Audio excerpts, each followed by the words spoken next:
हर हर महादेव भावांनो.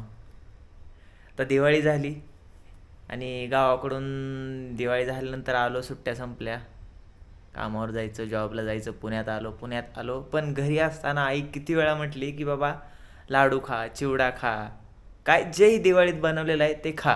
पण मला घरी खाऊ वाटलं नाही आणि नको नको म्हणताना आईनं मला खूप सारं बांधून दिलं की तिथं गेल्यावरती खा म्हणून. पण आता असं होतंय ना, आता असं वाटतंय अजून थोडं जास्त बांधून द्यायला पाहिजे होतं. तर त्यामध्ये चिवडा दिला.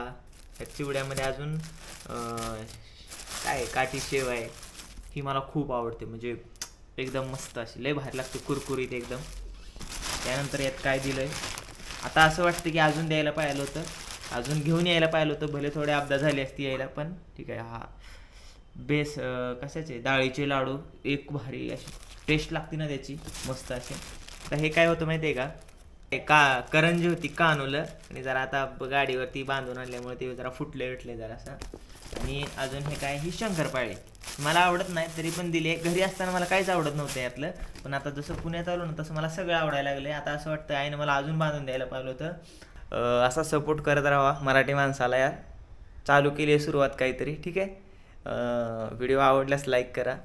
तुमची पण अशी परिस्थिती असेल किंवा तुमची पण अशी कंडिशन झाली असेल की पुण्याला येताना नको आणि इथं आल्यावरती अरे यार आणायला पाहिजे होतं, असं तसं झालं, हे झालं ते झालं, असा पछतावा जर वाटत असेल तर कमेंटमध्ये नक्की सांगा मला. थँक्यू. हर हर महादेव.